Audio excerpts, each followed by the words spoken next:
السلام علیکم عثمان صاحب، میرا نام جو ہے عبد الرؤوف ہے، عبد الرؤوف خان.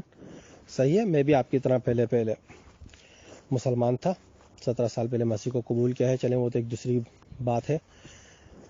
اگر آپ قرآن کی سورہ النساء آیت نمبر 157 سورہ نمبر 4 جو ہے اس کو پڑھیں، اس میں لکھا ہے وما قتلہ وما صلبہ وما شبہ لہم. اب اس کا ترجمہ جو ہے اگر آپ دیکھیں اس میں لکھا ہے نہ تو ان لوگوں نے شیخی میں کہا. کس نے شیخی میں کہا؟ کچھ نہیں ہے، بریکٹ میں آپ لوگ لکھتے ہیں یہودی. حالانکہ آیت میں یہودی کہیں بھی نہیں ہے. اگر میں آپ سے پوچھوں کہ کس نے شیخی میں کہا کہ ہم نے جو ہے یسوع المسیح کو صلیب پہ لٹکا دیا، آپ کہو گے یہودیوں نے، مگر آیت میں تو یہودیوں کا نام بھی نہیں ملتا ہے، تو پھر آپ کیوں مانتے ہیں؟ پہلا پوائنٹ. اس کے بعد جو ہے اس میں لکھا ہے نہ تو ان کو قتل کیا گیا نہ ان کو صلیب پہ مارا گیا. آپ کی بات سے میں تھوڑا سا متفق ہو سکتا ہوں، کیونکہ یہودیوں نے جو ہے نہ تو ان کو مارا نہ لٹکایا، وہ تو رومیوں نے کرا تھا. صحیح ہے. اب اس کے بعد لکھا کہ ان کی شبیہ بنا دی گئی. اب اس کے اوپر اگر آپ تمام علماء کرام کی تفسیر پڑھیں، ان کی حجت یا دلیلیں دیکھیں، تو ان کا ایک ہی موقف ہے، وہ ہے کہ یسوع کو جو ہے صلیب سے خدا نے زندہ آسمان پہ اوپر لے گئے اور ان کی جگہ پہ کوئی اور شخص مرا. اب اس کا نام کیا ہے اس پہ مسلمان بٹے ہوئے ہیں، مگر سب اس بات پہ ایگری ہیں کہ کوئی یسوع کی جگہ مرا تھا، لگتا یسوع کی طرح تھا. کوئی جوڈا کہتا ہے، کوئی اس کو جوہاڈا کہتا ہے، کوئی اس کو شمون کہتا ہے، حالانکہ شمون آپ کا بھی نام ہے، شمون اس کو بھی کہا، وہاں بھی کہا جاتا ہے. کچھ کہتا ہے وہ سپا سلار تھا، یہودیوں کا ربائی تھا. 13 کے قریب جو ہے وہ مسلمان نام بتاتے ہیں، کسی کو نہیں معلوم تھا کون. اب دیکھیں، جب تک آپ اس شخص کا نام، اس کا قصور کیا تھا نہیں بتاتے، یہ ثابت نہیں ہو سکتا کہ یسوع کی جگہ کوئی اور مرا تھا. جب تک آپ یہ ثابت کر دیں کہ یسوع کی جگہ کوئی اور مرا، کیونکہ صلیب پہ کوئی نہ کوئی تو مرا تھا، یہ بتانا آپ کا کام ہے. کیونکہ ہماری نظریے سے جو ہے ہمارے پاس جو ثبوت ہیں یسوع تھے، آپ کے لیے وہ یسوع نہیں تھے. تو بھائی تھا کون؟ آپ وہ ثابت کر دیں کہ وہ کون سا شخص تھا حوالوں کے ساتھ، یقین ہو جائے گا کہ یسوع نہیں تھے، وہ شخص تھا. جب تک آپ ثابت نہیں کر سکتے تو یسوع ہی پہ صلیب پہ رہیں گے میرے بھائی. تو یہ ہے. تو اس آیت کے اندر اگر آپ یہ بولتے ہیں کہ دکھا دو کہ لکھا شبیہ بنانے کا کیا مطلب تھا؟ شبیہ کس کی تھی؟ یسوع کی طرح، یا یسوع تھے وہ؟ لازمی سی بات ہے کوئی اور شخص تھا، لگتا یسوع کی طرح تھے. تو کون تھا وہ شخص؟ یہ بتانا آپ کی ذمہ داری ہے شمون بھائی. شکریہ. جی وعلیکم السلام. رو بھائی کیا حال ہے؟ ٹھیک ہیں جی. رو بھائی سورۃ نمبر 4 النساء اور کی آیت نمبر 57 پہ آپ میرے ساتھ بات کر رہے ہیں، لیکن آپ نے بہت زیادہ اس کی غلط انٹرپریٹیشن جو ہے وہ پیش کی ہے. آپ نے اپنے خود ساختہ خیال اور لوگوں کی کیا سرائیاں جو ہیں اس آیت میں مکس کر کے جو ہے ایک آپ نے عکس پیش کی ہے. یہ میں نے مولانا اشرف تھانوی کی جو ہے آئے قرآن اردو ترجمہ پیش کی ہے اور مولانا مودودی صاحب کا ترجمہ پیش کیا ہے. ٹھیک ہے، پہلے آپ نے اس آیت میں جو ایک غلط بات کی، آپ نے کہا نہ ان لوگوں نے شیخی میں کہا. تو برائے مہربانی اب آپ سے ریکویسٹ ہے کہ آپ عربی کے اس اصل متن میں مجھے ذرا یہ بتائیے کہ کہاں پہ لکھا ہوا ہے عربی میں نہ ان لوگوں نے شیخی میں کہا، جبکہ میں نے آپ کو جو اردو تراجم بھیجے ہیں مولانا اشرف تھانوی صاحب کے اور مولانا مودودی صاحب میں، اس پہ یہاں پہ کہیں نہیں لکھا ہوا کہ ان لوگوں نے شیخی میں کہا. ٹھیک ہے، پھر آپ نے یہ اعتراض لگایا کہ یہاں پہ جو تفسیر جو علماء کسی نے لکھی ہے اس میں لکھا ہے کہ بریکٹ میں یہودی لکھا ہوا ہے. ٹھیک ہے، حالانکہ آیت میں یہودی کہیں نہیں لکھا ہوا. یہ آپ کا اعتراض مجھ پہ بنتا ہے. اور پھر اس اعتراض کے بعد آپ نے مجھ سے یہ سوال کیا، اگر میں آپ سے پوچھوں کہ یہ یہودی آپ نے کہاں سے لیا، تو میں آپ سے یہ ریکویسٹ کروں گا کہ یہی آیت نمبر 4 سورۃ النساء آیت نمبر 57 کی جو آپ بات کر رہے ہیں، اگر ان کی آیات کو آپ 151 سے پڑھنا شروع کرتے تو آپ کو سارا سیاق و سباب معلوم ہو جاتا کہ قرآن یہ مخاطب کس سے ہے. یہ یہودیوں سے مخاطب ہے. وہاں سے جب یہ مخاطب ہوا، سبت کے بارے میں بات ہو رہی ہے اور عہد چکنی کی بات ہو رہی ہے. اس کے بعد جو قرآن ہے وہ یہودیوں سے پیغمبروں کی ناحق قتل کے بارے میں بات کر رہا ہے.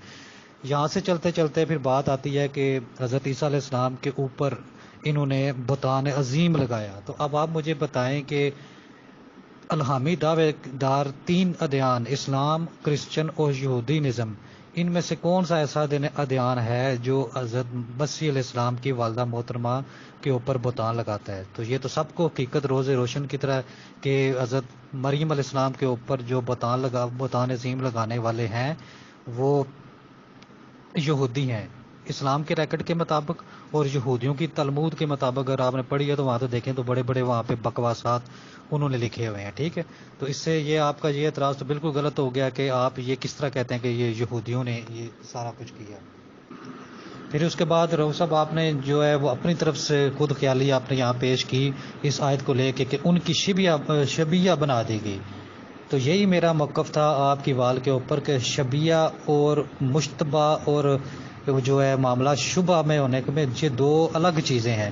اب اصل متن میں مجھے ذرا یہ بتائیے کہ قرآن نے کہاں پہ یہ دعویٰ کیا ہے کہ ان کی شبیہ بنا کے جناب مسیح کی جگہ پہ جو کوئی اور لٹکایا گیا. یہاں اصل متن میں تو کوئی ہے ہی نہیں. آپ متن پہ بات کریں، احادیث کی روشنی میں بات کریں، اور لوگوں کی روایات پہ جو قیاس سرائیاں اس پہ کسی تفسیر کے مصنف پہ بات نہ کریں، احادیث اور قرآن پہ بات کریں. ٹھیک ہے، یہاں آیت پہ کہیں نہیں لکھا ہوا کہ جناب ان کی جو ہے شبیہ بنا دے گی. وہاں تو لکھا ہوا ہے کہ ان کے لیے معاملہ جو ہے وہ مشتبہ کر دیا گیا، مشتبہ کر دیا. یہ دو تراجم میں نے آپ کو بھیجے ہیں، یہاں پہ کہیں نہیں جناب مسیح کی جگہ جو ہے وہ کسی اور کو سولی لٹکانے کا بتایا گیا. اب آپ برائے مہربانی جلدی سے گوگل پہ جائیں اور اردو ڈکشنری پہ مشتبہ کا جو ہے مطلب جو ہے وہ وہاں دیکھیں وہاں پہ کیا مطلب ہے.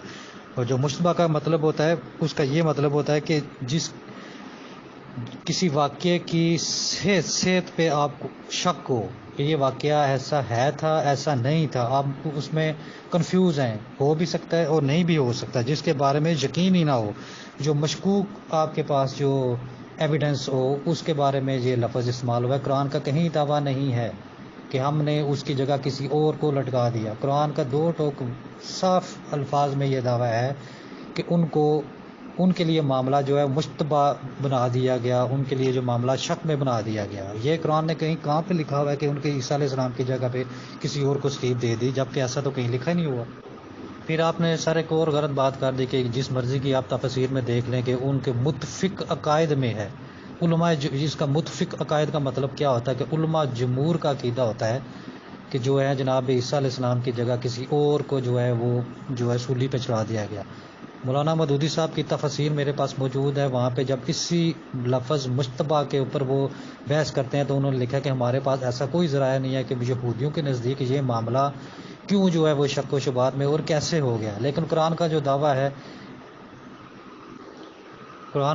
ہے نا کہ جو یہ یہود جو دعویٰ کرتے ہیں کہ ہم نے مسیح علیہ السلام کو صلیب پہ چڑھایا، قرآن کا یہ دعویٰ کہ ان کے پاس کوئی دلیل ہی نہیں ہے، جو خود شک اور اختلافات کی تاریکیوں میں مبتلا ہے. قرآن کا یہ دعویٰ ہے. ٹھیک ہے، قرآن کا یہ دعویٰ اس نے یہ نہیں کہا کہ ہاں قرآن نے ثابت کر کے دینا ہے کہ کون صلیب پہ چڑھا.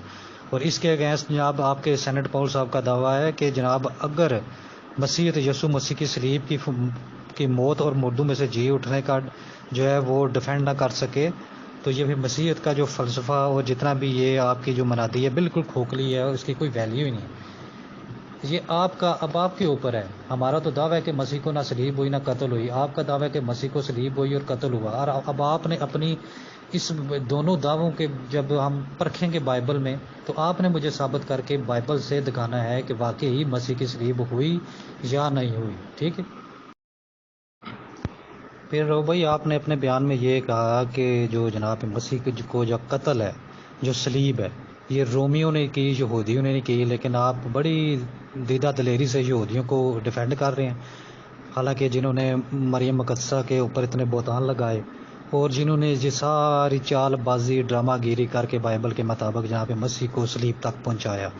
اب مجھے یہ بتائیں کہ رومیوں نے کیوں قتل کرنا تھا جناب مسیح کو؟ رومیوں کا کیا لین دین تھا جناب مسیح سے؟ ٹھیک ہے، اس کی مثال ایسی ہی ہے کہ یہودی ایک چودھری ہے گاؤں کا، بڑا ہی چال باز ہے. ٹھیک ہے، ایک انوسینٹ بندے کے جو ہے وہ اگینسٹ چل کے اس کو جناب جوڈیشنلی میں پیش کر کے جھوٹا مقدمہ بنا کے جج سے مل ملیا کر کے اس کو سزائے موت دلوا دیتا ہے. تو اب آپ اس کو کیا کہیں گے کہ یہ اس کا قاتل جو ہے وہ عدالتیں ہیں یا جج ہے یا گورنمنٹ ہے، حکومت ہے؟ نہیں، قاتل تو وہی چودھری جو بدماش ہوگا جو گاؤں کا، جس نے اس معصوم کے بارے میں اتنی وہ چال بازیاں کر کے اور اس کو جناب ایک طریقے سے اس کو قتل کروایا. یہودیوں نے بھی تو یہی کام کیا نا سٹارٹ ڈے سے، جب تین سالہ جب بنادی شروع ہوئی جناب مسیح کی، تو اس وقت سے کون پیچھے تھے مسیح علیہ السلام کے بارے میں، مسیح علیہ السلام کی شخصیت کے پیچھے پراپر گنڈا کرنے والے کون تھے؟ یہودی تھے نا. تو یہودیوں نے ساری چال بازیاں کر کے بادشاہ کے سامنے پیش کر کے ان کا سرکاری قتل کروایا. تو لب و لبا میں یہی کہنا چاہتا ہوں کہ قاتل تو یہودی ہیں جنہوں نے یہ ساری چال چلی. رومیو کا کیا قصور تھا؟ رومیو کی یا وہ بادشاہ کی، تو وہ تو ایک عدالت تھی جہاں یہودیوں نے غلط انٹرپریٹیشن پیش کر کے مسیح کو گناہگار ثابت کر کے اور ایک کرمنل ثابت کر کے اس کو صلیب دی. قاتل رومی کہاں سے ہو گئے؟ قاتل تو پھر بھی یہودی ہیں.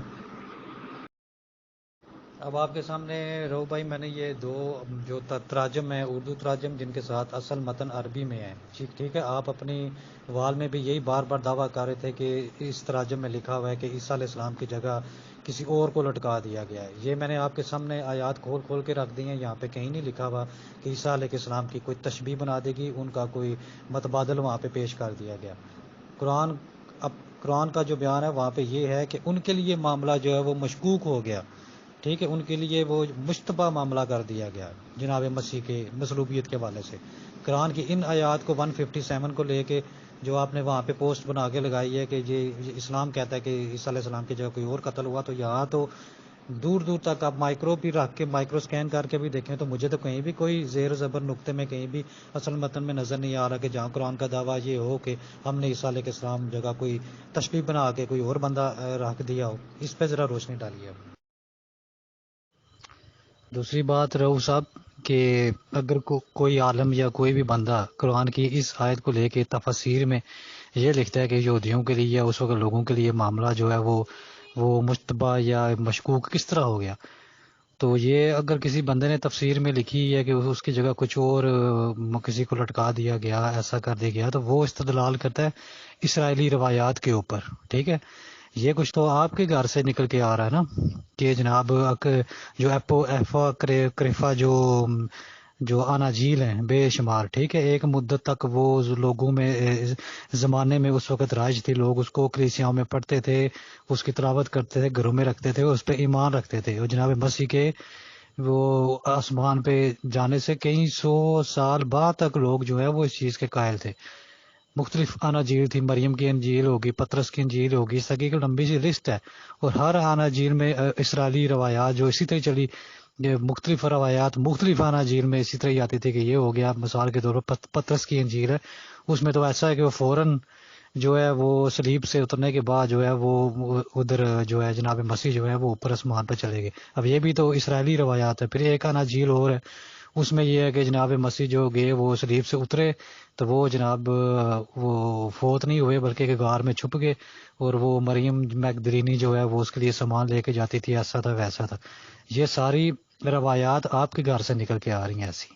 اسلام نے نہیں بتایا کہ اسلام نے یہ بتایا ہو کہ جناب ان کی جگہ کوئی اور بندہ لٹک گیا تو اسلام نے اس کا نام نہیں بتایا. تو اس طرح کی بے شمار یہ روایتیں آپ کے گھر سے اسرائیلی روایتیں آپ کے گھر سے نکل کے آ رہی ہیں. اگر کوئی جو عالم دین اگر کوئی اس آیت کو لے کے تفسیر کرتا ہے تو وہ استدلال کرتا ہے ان اسرائیلی روایات سے کہ میں بھی ایسا آیا ہو، میں بھی ایسا آیا ہو، ٹھیک ہے. اس کے بعد رو صاحب انجیل برناباس بھی ہے، یہ بھی ایپوکریفا اناجیل میں آتی ہے، جعلی اناجیل میں آتی ہیں. یہ الگ ٹاپک ہے کہ آپ نے کن اناجیل کو علامی قرار دے دیا اور کن اناجیل کو آپ نے وہ ٹیمپر فارم یا جعلی اناجیل کا لقب دے دیا. حالانکہ یہ طے ہونے سے پہلے یہ ساری ایپوکریفا اناجیل اور الہامی اناجیل جن کو آج آپ اپنے ہاتھ میں اٹھائے ہوئے ہیں، یہ سب لوگوں میں رائج تھی اور سب لوگوں کا عقائد تھا. جن کو آج آپ جعلی اناجیل کہتے ہیں، یہ اس وقت لوگوں میں رائج تھا کہ یہی جو ہے یہ الہامی خدا کا کلام ہے. اب برناباس کے انجیل میں واضح طور پہ لکھا ہوا ہے کہ شاہد کہ جناب وہ مسیح کو صلیب ہوئی، لیکن ممکن یہ ہے کہ اس کی شکل بدل گئی اور اس کی جگہ کسی اور کو جو ہے وہ صلیب دے دی گئی. یہ آپ دیکھیں کہ یہ ساری تاریخی اسرائیلی روایات آپ کے ادیان سے، آپ کے گھر سے نکل کے آ رہی ہیں. اب کوئی عالم دین اس چیز پہ مزید جو ہے وہ تفاصیل لکھتا ہے کہ آخر معاملہ ہوا کیا ہوگا، تو پھر وہ استدلال کرتا ہے تاریخ سے کہ اس وقت تاریخ کے زمانوں میں لوگوں میں رائج کیا تھا. تو آپ اس تاریخ کی اتنی بڑی تلخ حقیقت کو کیسے آپ وہ اس چیز کے منکر ہو سکتے ہیں کہ ایک مدتوں، ایک زمانوں اور ایک تعداد میں جو لوگ ہیں وہ اس چیز کو سمجھتے ہوں اور وہ اپنی کلیسیاؤں میں پڑھتے ہوں اور اس پر ایمان بھی رکھتے ہوں. مثال کے طور پر برناباس کی انجیل، پطرس کی انجیل اور اس کے بعد مریم کی انجیل، 28-29 بے شمار اناجیل کی لسٹ ہے. تو جن میں مختلف صلیب کے حوالے سے لوگوں کا یہ خیال اور گمان تھا کہ مسیح کی جگہ کوئی اور مصلوب ہو گیا، مسیح جو ہے وہ قبر میں نہیں گیا، مسیح قبر سے جو ہے وہ غار میں چلا گیا. اس طرح کی مختلف تاریخ میں روایات تھی، اور ان روایات کو لے کے جو ہے وہ جب عالم دین کو لکھتا ہے تو وہ یہ کہتا ہے کہ اس وقت تاریخ میں یہ بھی چیز رائج تھی، ایسا تھا میں بھی یہ ہو. لیکن قرآن کا دو ٹوک آپ کو دعویٰ ہے میرا کہ قرآن نے کہیں بھی یہ نہیں کہا کہ اس کی جگہ ہم نے کسی اور کو پیش کیا. قرآن نے صاف کہا کہ نہ وہ قتل ہوئے نہ ہی ان کو صلیب ہوئی، وہ تو اٹھا لیے گئے زندہ آسمان میں. قرآن کا تو یہ دعویٰ ہے. قرآن نے تو کہیں نہیں کہا کہ جناب وہ مسیح کی جگہ ہم نے کسی اور کو لٹکایا، مسیح کو ہم نے اٹھا لیا. قرآن کا کہیں دعویٰ نہیں ہے. جو آپ آیت نمبر 157 سورۃ النساء میں جو آپ نے دعویٰ بنایا، یہ آپ کا بالکل بوکس اور ناقص دعویٰ. ایسا نہ اصل متن میں ہے اور نہ ہی اصل تراجم میں ہے. ٹھیک ہے. مزید اس کے بارے میں آپ کچھ کہنا چاہیں تو آپ کہہ سکتے ہیں.